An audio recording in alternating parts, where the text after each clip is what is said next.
Esta mañana he traído un tema llamado Rompiendo Maldiciones. Diga conmigo, rompiendo maldiciones.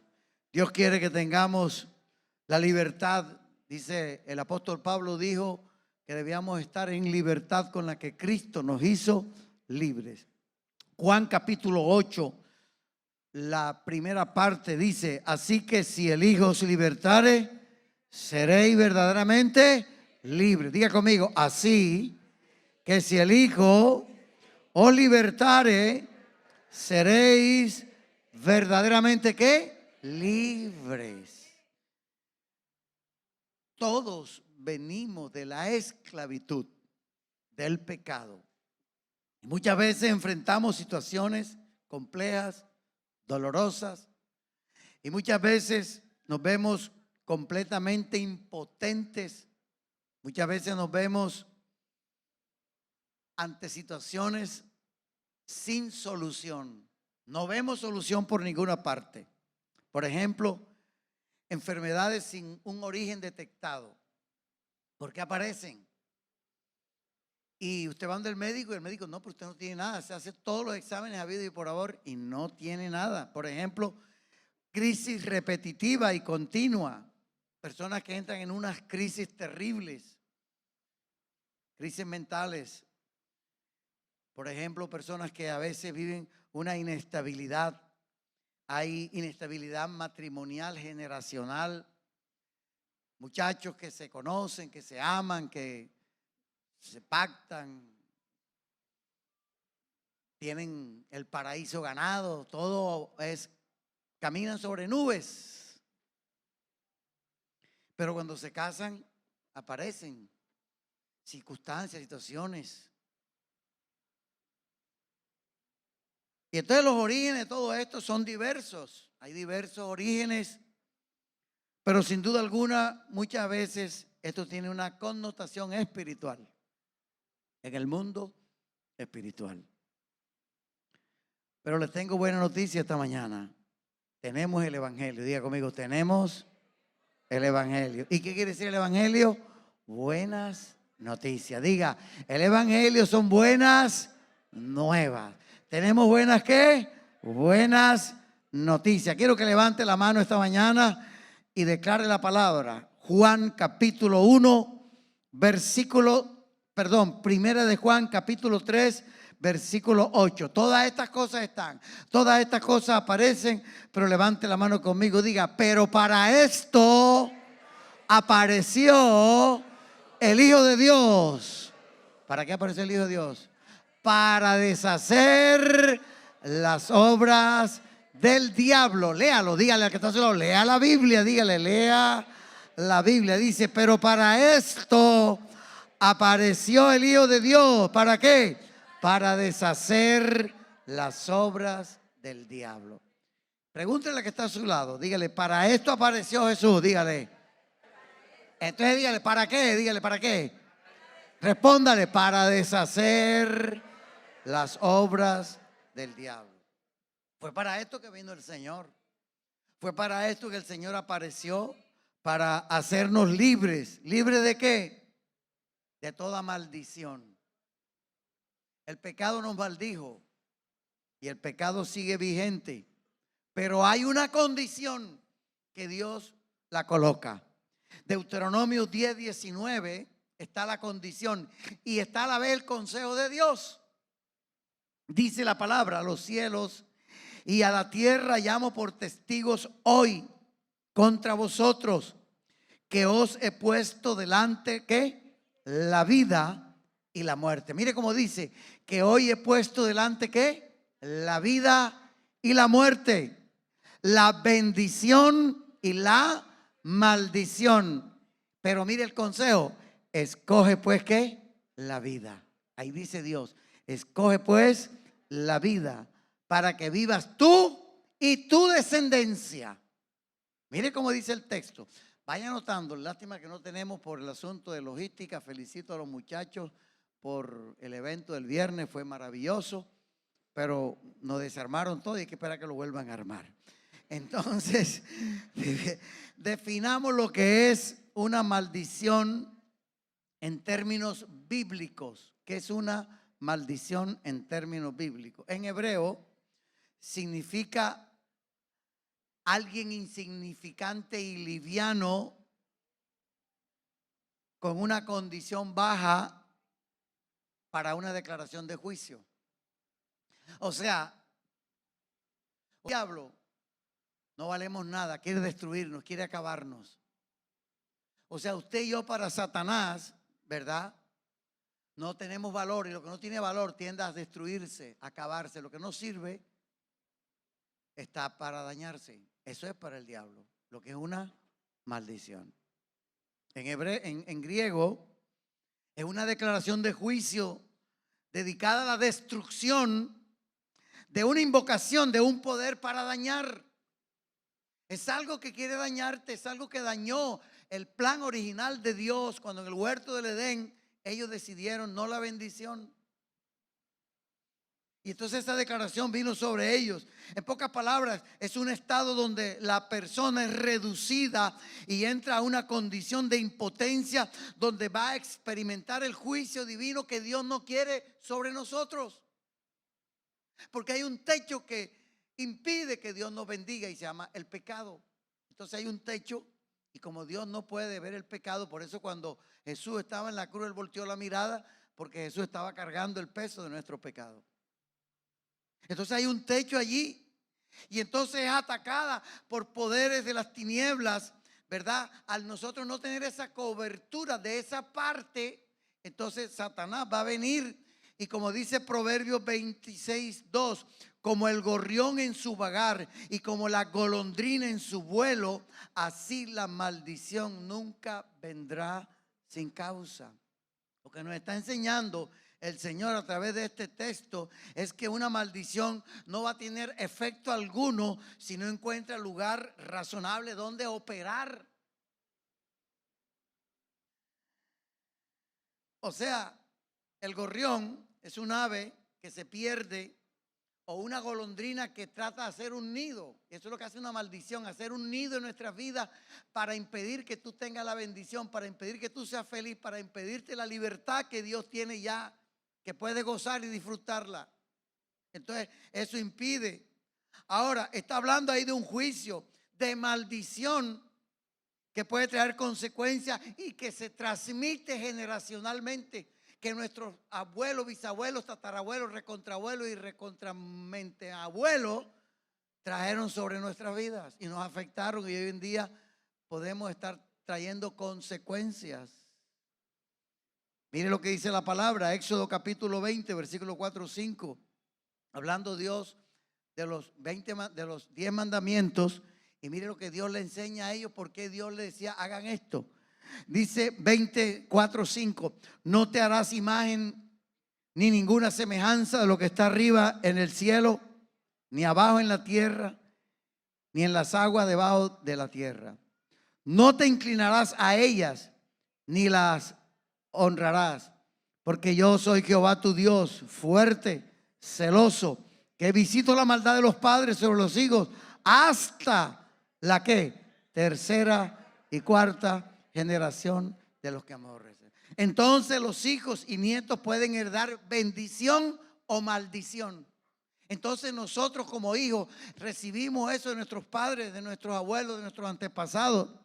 Éxodo capítulo 34, 6 y 7 dice: y pasando Jehová por delante de él, proclamó: Jehová, Jehová, fuerte, misericordioso y piadoso, tardo para la ira y grande en misericordia y verdad, que guarda misericordia a millares, que perdona la iniquidad. Mire que hay tres cosas allí: iniquidad, rebelión y pecado.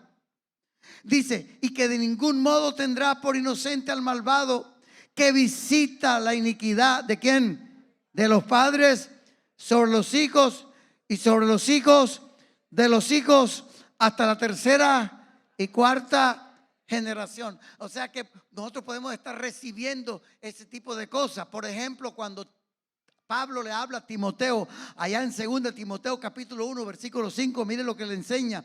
Dice Pablo, trayendo a memoria la fe no fingida que hay en ti, la cual habitó primero en tu abuela Loida y en tu madre Eunice, y estoy seguro que en ti también. O sea, algo que se transmitió, la bendición de una abuela a una madre, a un hijo llamado Timoteo. Pero miremos lo que dice 1 de Pedro capítulo 1 versículo 18, sabiendo que fuiste rescatado de vuestra vana manera de vivir, la cual recibiste de vuestros padres. Recibimos unas herencias entonces de nuestros padres o nuestros antepasados. Recibimos factores espirituales que inciden fuertemente en nuestro modo de vida, que inciden en nuestro desarrollo. Entonces es necesario dejar claro que esto no justifica a veces la condición de mucha gente que necesitan levantarse, que necesitan actuar, que a veces entonces nos escudamos para echarle la culpa a maldiciones de nuestros antepasados. No. Porque Dios a todos nos ha dado la capacidad hoy en día y Dios a todos nos da el poder y la autoridad para salir adelante. Entonces no estamos llamados a repetir la historia de las aflicciones de nuestros antepasados. Yo me he sentado reiteradas veces con mis hijos a decirles, no cometan los errores, los pecados que yo cometí. Si yo he pecado contra ustedes, perdónenme, pero no me imiten lo malo. Porque hay que imitar siempre lo bueno. Entonces es bueno uno enseñarles eso.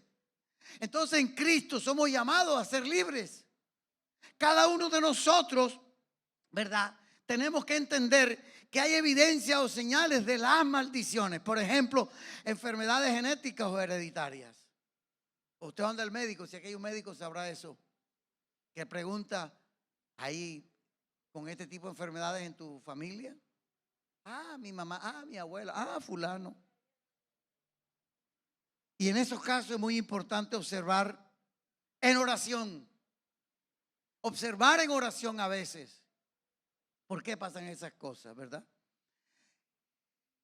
Yo por años he estado luchando con muchas cosas y por eso en 1997, creo, si no estoy mal, 98, se inició madrugadas de oración las últimas semanas de diciembre. No por jactancia ni por vanagloria, pero Último Round nació en esta iglesia, que hoy en día lo practican casi en todo Colombia. Y no lo digo por jactancia, pero mándeme una ofrenda a usted que lo hace. Las iglesias que lo hacen. Que alguien le colocó Último Round, está bien. Pero aquí con la hermana Faride, con el mellito cuando era joven, con estos muchachos, nos veníamos a orar. La hermana Gisela, que ella está conmigo hace muchos años, y muchos hermanos más, que nos veníamos a orar en las madrugadas acá. O sea, debo orar y mirar muchas veces mi árbol genealógico. Y hablando de esto, conocí en los Estados Unidos una mujer que estudia el árbol genealógico.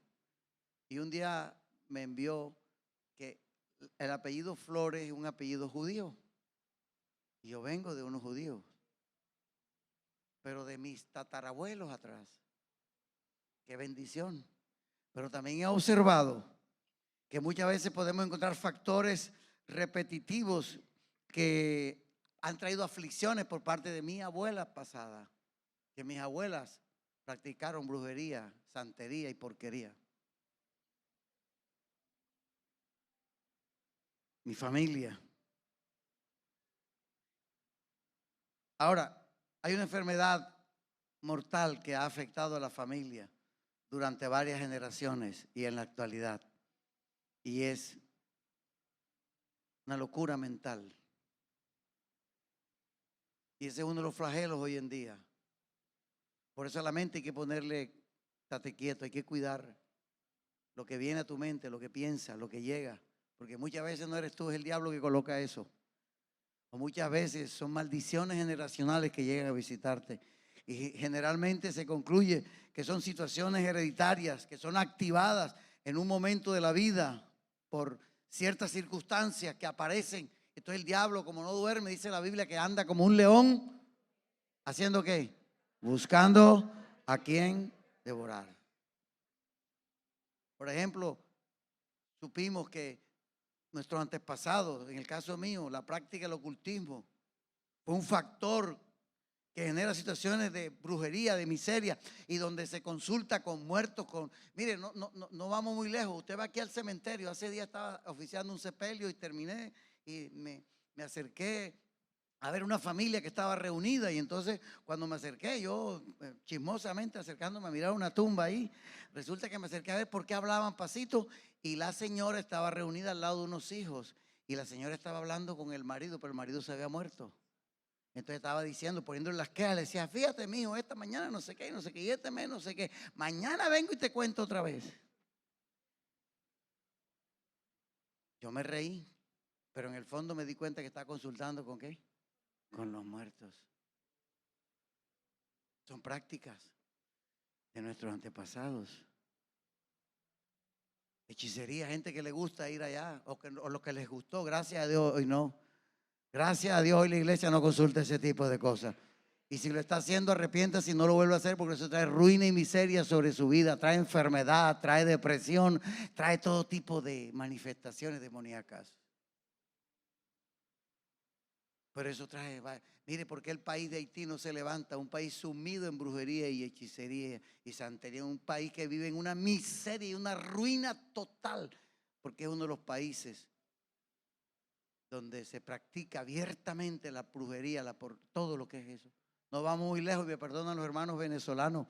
Venezuela es un país tan rico que vive sobre petróleo, y está la ruina más grande y la escasez más grande, porque sus autoridades se apoyaron en María Leonza, en el Negro Felipe, en el Indio Guateipuro, en los demonios todos, de qué puro ni qué puro, todos son despuros y todo uno. Y Venezuela tendrá que arrepentirse para que Dios venga y los levante. Pero usted ve la proliferación de la maldad, es terrible. Y en nuestros países también, aquí en La Guajira, en todas partes. Aquí mismo en Santa Marta hay centros de ocultismo, de hechicería y de brujería. Que lo que trae es miseria, que lo que trae es desolación, que lo que trae es caos, desequilibrios. Trae desintegración, destrucción en todos los ámbitos, en todas las cosas. Y cuando vemos que padres e hijos han sido presas de ese tipo de cosas, presas de drogas, de ocultismo, de todas esas cosas, sabemos que están allí ¿quiénes? Los espíritus malignos. ¿Para qué? Para traer maldición sobre tu vida, porque ellos no quieren que tú seas feliz, ellos no quieren que tú vivas en bendición, ellos quieren que tú vivas en ese tipo de ruina. Pero Cristo vino a hacerte libre esta mañana. El Señor vino a traer libertad en esta mañana. Esa ruina se va en el nombre de Jesús. Si va a aplaudir, aplauda al Señor esta mañana.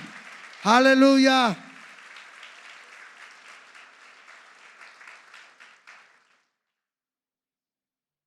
Y este mes es un mes de suicidios, de depresiones. ¿Por qué? ¿Por qué? Observemos dos situaciones diferentes de maldición causada que viene como conducta de unos padres y como conducta de nosotros atraerla. El primer caso está en Génesis capítulo 4, versículo 11. Ahí viene una ruina, ahí viene una maldición. Y es que por causa del padre, porque los padres se fueron contra Dios. Ya usted sabe la historia. Y en el capítulo 11 dice: ahora pues, maldita serás tú de la tierra, que abrió su boca para recibir de tu mano la sangre de tu hermano. Está hablando de Caín y Abel.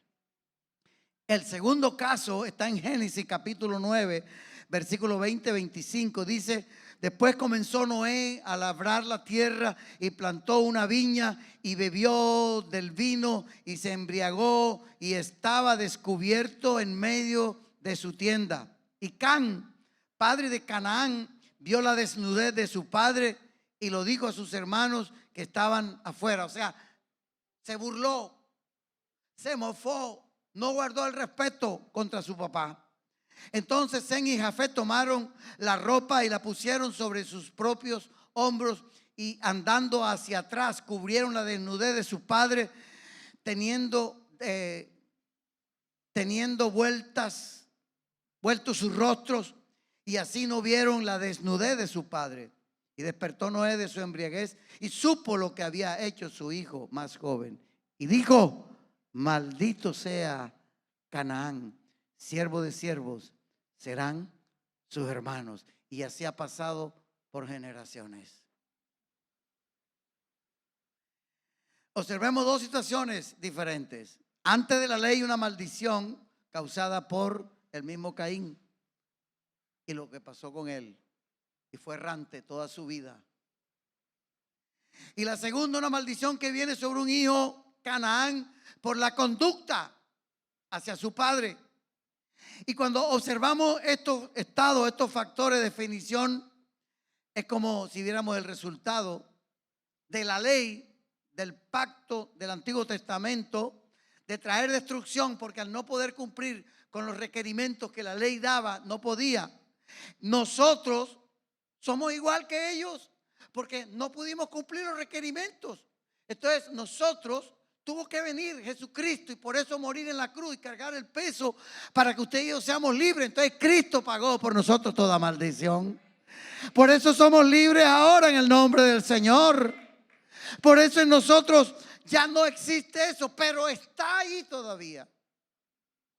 Entonces en Cristo hay una completa redención. O sea, Cristo pagó totalmente, pero hay gente que la carga. Gálatas capítulo 3, versículos 13 y 14 dice, y aparece ahí la palabra redimió. Y la palabra redimir es pagar por un esclavo para que sea libre. Pero hay gente que aunque pagaron para ser libres, siguen siendo esclavos. Mire cómo dice Gálatas 3:13.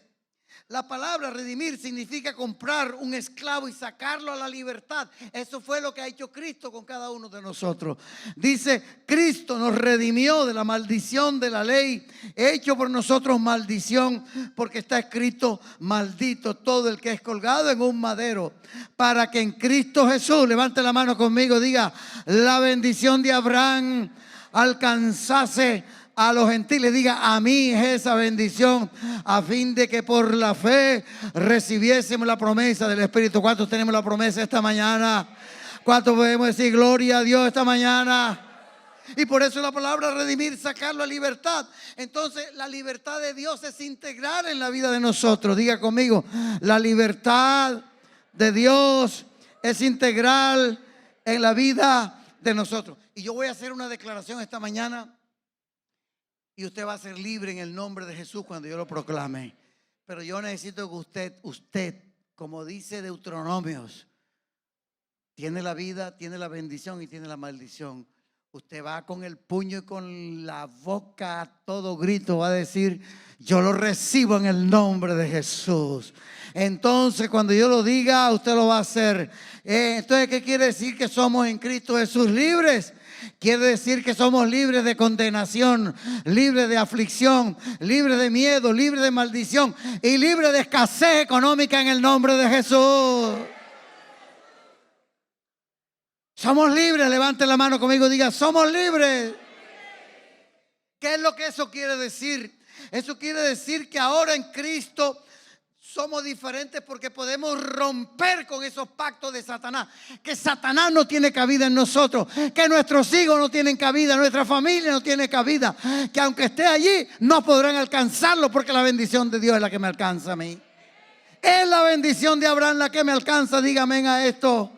Es la bendición sobre mi familia esta mañana que está con nosotros. El texto destaca las bendiciones alcanzadas. Dice que la bendición de Abraham, o sea, la bendición del Espíritu Santo, Él la ha tomado y la ha puesto en nosotros. Y la bendición es lo que yo tengo derecho. Entonces, para recibir esas promesas, ¿qué necesito? ¿Qué necesito? Número 1, renunciar siempre al pecado. Diga conmigo, renunciar siempre al pecado. La palabra dice que el pecado está al acecho todos los días. Una vez quise orar por un hermano y me dijo, pero pastor, yo le pedí perdón al Señor, Él me perdonó. Ay, ¿qué le cuesta volverlo a hacer? Porque a veces nosotros hay ¿qué? Orgullo. ¿Y ese orgullo qué? Te va a matar. Orgulloso por no dejar. Renunciar al pecado nuestro. Yo sé y estoy casi seguro que casi todos aquí hicieron lo mismo en Cristo Jesús. ¿Cuántos renunciaron al pecado un día? ¿Cuántos han renunciado al pecado? Pero hay algo que muchos de nosotros no hemos hecho y se lo voy a enseñar. Yo creo que yo me convertí a Cristo cuando tenía 9 años, yo creo. Yo era un niño. A mí me crió el hermano Tito. Y yo me crié con Donaldo. Donaldo me lleva a mí 2 años. O sea que yo soy hermano de Liu. Y yo soy el mayor, sí, pero 2 años nada más.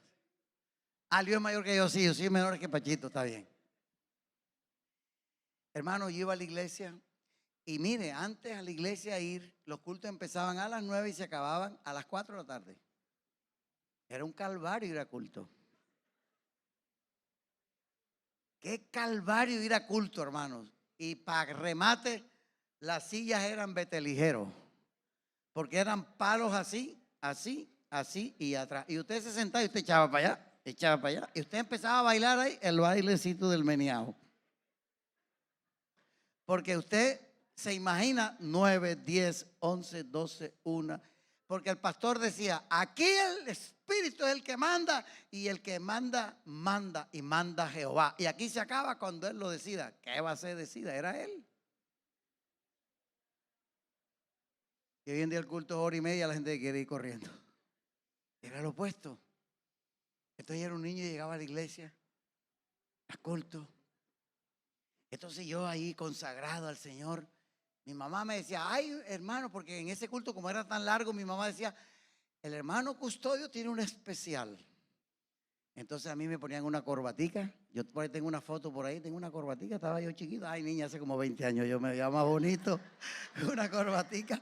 Y yo estaba con la corbatica ahí puesta ahí, con una camisita blanca y un pantaloncito corto con unos cargadorcitos así de acá. Me siento muy contento por Cristo mi Señor, porque Él cambió mi vida de todo corazón. Yo tengo un testimonio tan grande que contar. Yo vivo de mil. Y ella cantaba las rancheras, las hermanitas lloraban. Y yo no sé si era la unción o la lástima que yo daba.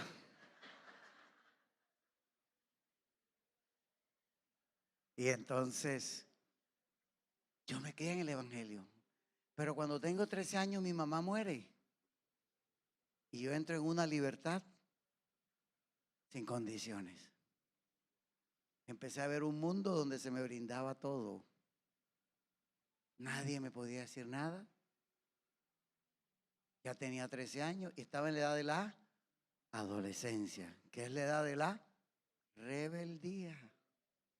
No tenía mamá, no tenía papá. La medio hermana que me estaba criando estaba en sus quehaceres y yo por acá, en esa etapa. Yo estaba en la etapa de los bautistas. ¿Usted sabe la etapa de los bautistas? ¿Usted sabe cuál es la doctrina de los bautistas? Sufrir me tocó a mí en esta vida, porque ellos predican el evangelio del sufrimiento. Por eso salió la doctrina, pare de sufrir.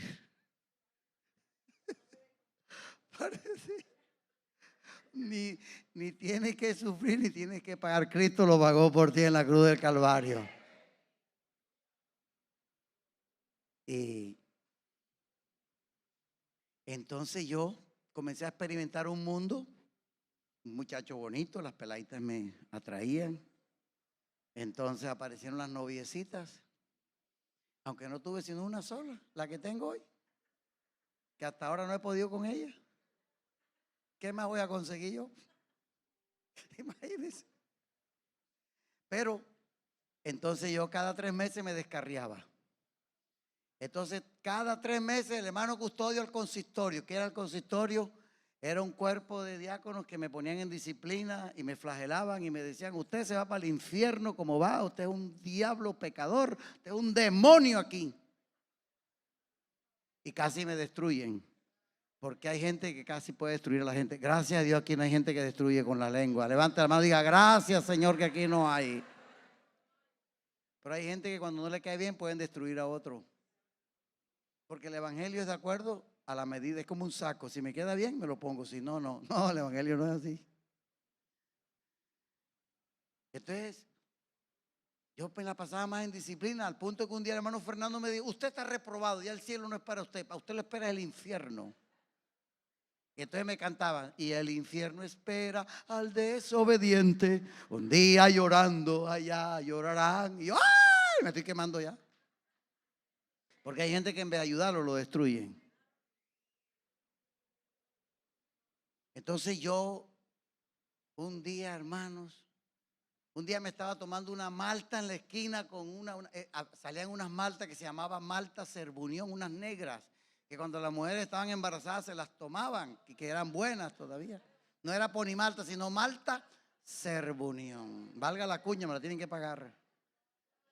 Yo salía a trabajar, yo trabajaba, ya estaba casado, ya estaba yo enredado con esta monita.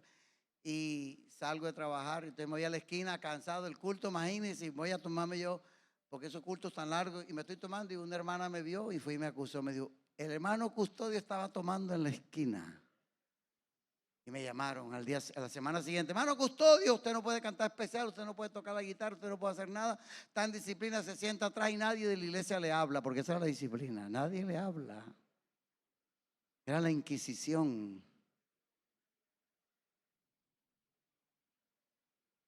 Entonces me colocaban disciplina. 3 meses de disciplina. Tenía que hacer esto, hacer esto, hacer esto, hacer yo. Ay. Muchas cosas me ayudaron, claro que sí. Pero un día dije, no más. Voy a ser libre. Me pegué una borrachera única. Me tomé media botella de caña. Perdí el año, perdí todo, hermanos. Ese sí fue el debacle. Me echaron de la iglesia, no me dejaban entrar. Me echaron. Y un día en la casa yo llorando ante Dios, y lo estoy hablando ante el Señor cuya presencia estoy, llorando le dije, Señor, ¿hasta cuándo yo lucho con esto? Entonces, ¿sabe qué hice? Eso no me lo enseñó nadie, lo hice yo. Me arrodillé y comencé a pedirle perdón a Dios por mis antepasados. Dije, Señor, de pronto en mi mamá hubo una inestabilidad, o en mi papá, o en mi abuela, o en mi abuelo, en mi bisabuelo, porque usted tiene 2 padres, un par de padres, pero tiene 2 pares de abuelos, 4 pares de bisabuelos y 8 pares y 12 y 16, y eso va. Y usted no sabe qué han arrastrado ellos, si han ido a brujos, si han ido a no sé dónde. Y resulta que eso es lo que la Biblia llama iniquidad. Iniquidad es una raíz que está por debajo ahí. El día que le cae un poquito de agua, se levanta el palito y sale a flote. Después le voy a enseñar lo que son raíces de iniquidad. Y claro, yo luchaba con eso y yo amaba a Dios porque yo amo al Señor. Pero no podía. Y así hay gente luchando. Y así hay gente, ¿sabe por qué? Porque hay una maldición. ¿Y sabe qué aprendí? Yo empecé a orar y empecé a decir, yo en el nombre de Jesús, yo oro, Padre, ahora, Padre, Señor. Y mire, encontré que un tío del hermano de mi mamá, no sé quién, en una situación se había suicidado. Oye, ¿qué cree cuando se casó Donaldo? Que se suicidó un sobrino mío, hijo de una hermana. Hay una maldición allí de suicidio. Yo cancelo eso en el nombre de Jesús. Ni mis hijos lo alcanzará. Lo cancelo en mis sobrinos, en mis hermanos. Ahora, y comencé a hacer eso. ¿Sabe por qué? Porque me toca a mí escogerlo.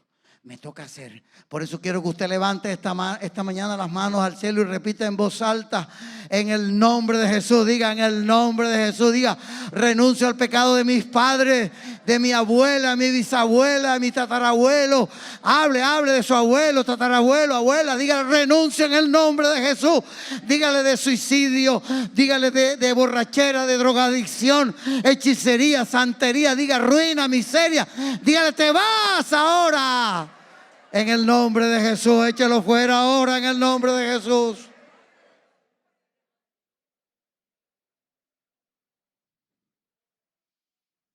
Número 1, renunciar a esos pecados. No nuestros solamente, sino también de nuestros antepasados. Número 2, tenemos no solo que cancelar las maldiciones, sino también reprender todo espíritu inmundo que quiera venir en las crisis. Cuando usted está en una crisis, Satanás es astuto. Entonces usted entra en una crisis de una deuda de algo, usted se desespera. Usted entra en una noticia, alguna que usted se desespera. Entonces los espíritus, usted como anda Satanás como un león, ¿qué? Buscando ¿qué? ¿A quién devorar? Entonces usted en vez de ayudar, lo que usted empuja que se separe más. Un tiempo atrás una hermana que tenía problemas en su matrimonio, dice, no hermana, no haga eso, lo está empujando. Sea sabia. La Biblia dice, la mujer sabia ¿qué? Edifica. Porque empezó a restregarle a él y no, usted no fue llamada a eso, usted no es llamada a ser la cantaleta diaria, sino la ayuda idónea. Y rescató a su esposa y está feliz conmigo. Y con su esposo, claro, no conmigo, con el esposo. Y no me vayan a malentender. Entonces, tenemos que reprender, te tiene que reprender en su casa espíritus inmundos que pueden venir en crisis. Amén. También declarar la palabra de Dios bendiciendo. Siempre bendiga su casa, siempre dele gracias a Dios.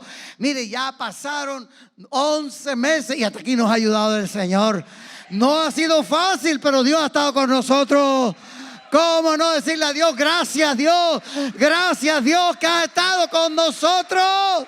Aleluya. Alguien que diga gloria a Dios esta mañana.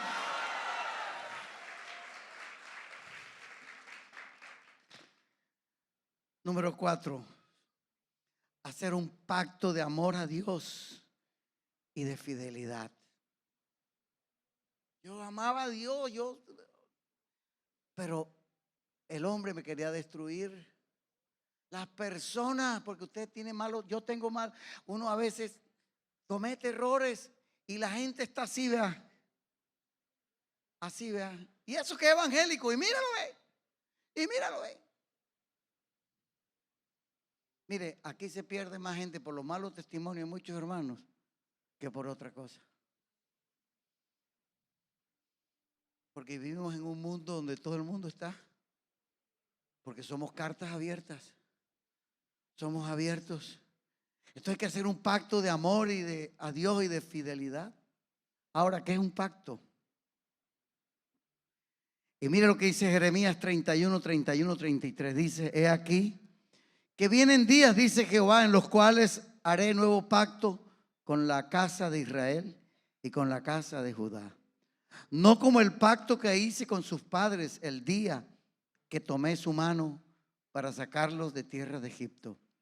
Porque ellos invalidaron mi pacto, aunque fui yo un marido para ellos, dice Jehová. Pero este es el pacto que haré con la casa de Israel después de aquellos días, dice Jehová. Daré mi ley en su mente y la escribiré en su corazón. Y yo seré a ellos por Dios y ellos serán por mi pueblo. ¿Cuántos a pueblo de Dios hay esta mañana acá? Dígale que está a su lado, ¿sabías que somos la niña de los ojos de Dios? Dígale, ¿sabías que somos la niña? Pero ¿cuál es la función del diablo? Hacerte sentir que tú no vales nada. Porque eso es lo que hace la maldición, disminuir tu capacidad. Disminuir y decirte, no, tú no sirves, tú no vales. Entonces los pactos de Dios contenidos en la Biblia significan dos clases en la Biblia. Uno, los que son condicionales, los pactos condicionales. Y un pacto condicional es uno en el cual la acción de Dios es en respuesta a alguna acción de parte de aquellos que deciden dar ese paso. Entonces Dios dice, da un paso, yo doy dos. Por eso la fe es eso. La fe es que usted no ve nada, usted da el paso de fe, no viendo, sino confiando. Porque la fe es la certeza de lo que se espera, la convicción de lo que no se ve. Entonces, un pacto condicional garantiza que Dios hará la parte que a Él le corresponde. con absoluta certeza cuando se satisfacen los requisitos humanos. Entonces el requisito humano se satisface de usted dar ese paso. Porque hay veces en que usted no puede, realmente usted no puede, pero Dios sí. Porque para Dios no hay nada imposible. Entonces Dios opera allí, Dios obra allí. Pero el hombre fracasa. Entonces, como el hombre fracasa, ¿por qué? Porque está limitado. Y allí es donde, como hijos, Él viene aquí a ayudarnos, a darnos su mano, a hacer realidad su palabra. Número 2, un pacto incondicional. Mientras que esto puede incluir ciertas contingencias humanas. O sea, es una declaración de cierto propósito de Dios y de las promesas de un pacto incondicional serán cumplidas en el tiempo que Dios determine, pero Él lo va a cumplir. En el caso de Abraham, hizo un pacto. Abraham estaba viejo, Sara ya había perdido la costumbre, era una anciana, no había esperanza, pero había un pacto. Y mientras hay un pacto, Dios lo cumplirá. ¿Cuándo? No sabemos, porque Dios no opera en el tiempo, sino en el cronos, donde no existe. No hay para Él límite, porque puede ser ahora o mañana, pero Dios lo va a cumplir. Y si Dios lo hizo en su pacto, Dios lo cumplirá. Amén. Por eso en la Biblia se conocen 8 tipos de pactos. De esos 8 tipos de pactos, están 6 que son los adánicos, ¿verdad? Que son aquellos condicionales. Pero están estos 2, el pacto condicional y el pacto incondicional, que se distingue de una condición del hecho de un cumplimiento hacia Dios.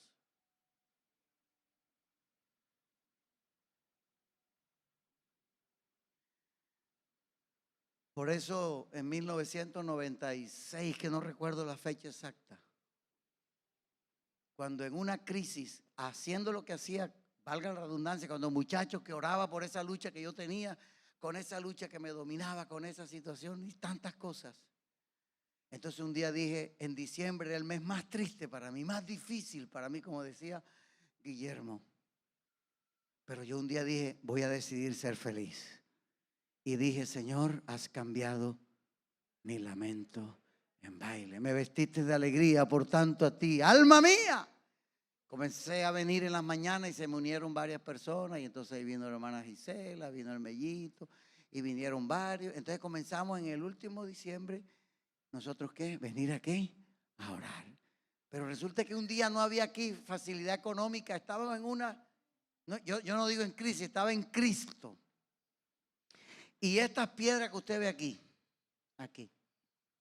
le dije a los hermanos un día en una locura, hermanos, estamos, para no decir la palabra, consígase unas piedras redondas y vamos a hacer lo que hizo Josué un día cuando en el Jordán cogió unas piedras conmemorativas y vamos a poner ahí los proyectos y vamos a venir y vamos a darle mucho aceite. Oiga, traímos tantas piedras que hasta una cantera pudimos haber hecho acá ese día, porque las piedras salieron. Trajeron piedras. Yo sé que hay gente que hizo eso. Y levantamos un altar en piedra, le pusimos nombre, le echamos aceite y comenzamos a orar. Oiga, al año siguiente cambió la economía para todos. Comenzó a cambiar, comenzó a cambiar, comenzó a cambiar. Entonces yo me ideé este sobrecito en ese pacto. El sobrecito en el cual la persona hace un proyecto para el año siguiente, donde la persona anota los sueños, los proyectos que él quiere ver plasmados a futuro, que en ese pacto incondicional o condicional él lo plasma. Entonces él le echa almidón aquí y lo cierra, porque esto no lo debe leer nadie, sino usted el otro año. Por eso ahora el 30 de diciembre, Dios mediante, si nos da la vida y la salud hasta el 30, muchos van a reclamar su sobrecito que el año pasado trajeron. Entonces van a abrirlo. Entonces lo hicimos la primera vez y al año siguiente yo veía a las personas, nos sentábamos aquí así, no, la iglesia quedaba de ahí para allá, era pequeñita, y nos sentábamos así en las esquinas y yo veía a la gente llorando y todo el mundo llorando, ahí las lágrimas por aquí, leyendo su sobrecito. ¿Qué hizo la gente ese año? Desde que iniciamos el último round, colocar la petición, pero venir todas las madrugadas ¿a qué? A orar, Porque es que hay gente conchuda que quiere que Dios le haga algo, pero que otros oren. Dígale, no seamos rocoya, hermano. Nosotros tenemos que hacerlo. Resulta que en Dios hay dos cosas que funcionan. Dios, dos. Hechos capítulo 10, versículo 4. Y sabe, Dios ha planeado lo mejor para sus hijos. Y nos ha dado toda la provisión en Cristo. Todos los proyectos están en Cristo Jesús. Y mire lo que dice 10 de Hechos. Había un hombre que era centurión, no conocía el evangelio, no conocía a Dios, pero él hacía dos cosas en su fe. Dice que se le apareció un ángel un día. Un ángel se le apareció. Y mire lo que dice el versículo 10, dice, él mirándole fijamente y atemorizado dijo, claro, él se atemorizó al ver un ángel que le está hablando. Y dijo, ¿qué es, Señor? Y le dijo, ¿qué le dijo? ¿Tus qué? Tus oraciones y tus ofrendas. Hay uno que dice tus limosnas. Dice, han subido para memoria delante de Dios. Cuando tú depositas una ofrenda, no lo hagas creyendo que Dios tiene que mandarte el doble o el triple de lo que tú quieres como plata o como deseo. No, no lo hacemos por un propósito, pero sí puede caber un propósito económico en tu propósito para Dios, en una empresa, en un niño. Y termino con esto. Hace 4 años, mi hijo menor, su esposa, estudiaron. Ellos propusieron estudiar, no tener familia mientras estudiaba su medicina y mi hijo su ingeniería audiovisual. Pero ya ha pasado ese tiempo y se graduaron, ya la esposa es dermatóloga y él es profesional y montaron su empresa y Dios los ha bendecido. Le dije, hijo, nunca deje de darle a Dios lo que es de Dios. Y hace 4 años me dijo, papá, se puso a llorar, él y yo. Queremos tener familia. El médico ha dicho que no es posible. Nos hemos hecho estudios, nos hemos hecho de todo y dicen que no es posible. Yo le dije, ¿pero qué dice Dios? Porque a veces oímos más al hombre que a Dios. Hijo, usted ha sido formado en unos conceptos, en unos principios bíblicos. Le voy a dar un consejo, hijo. Busque la Biblia. Deuteronomios 14, 26. Lo buscó. Dice, y darás el dinero por lo que tú deseas. ¿Qué quiere decir? Hablando de una ley, le dije, ahí habla de dar económicamente a la obra de Dios. En aquel tiempo se daba por vacas, por las cosas que necesitaban para el templo y para los levitas y para la casa de Dios. Hoy es en la iglesia, que se llama el alfolí, la administración. Entonces, hijo, cuando usted dé algo para Dios, dígale, Señor, ayúdame. Señor, yo renuncio a toda esterilidad de parte de la familia de mi esposo, del mío. Y allí oramos. Y descanse en Dios, tranquilo. Haga la otra parte, sea feliz. Y él es como yo, feliz. Hace 15 días nos dieron la noticia. Está embarazado un par de gemelitos. 4 meses tienen. Porque Dios cumple sus pactos. Dios no falla. Dígale que está a su lado. Dios no falla. Por eso hoy es día de salvación, hoy es día de arrepentimiento, hoy es día de bendición. Hoy se ha roto toda maldición en mi vida en el nombre de Jesús. Quiero que se ponga de pie, Padre, en esta mañana. Te damos gracias. Quiero que se ponga de pie esta mañana y proclame esa palabra de Dios, esa palabra de vida en el nombre de Jesús, porque vamos a orar.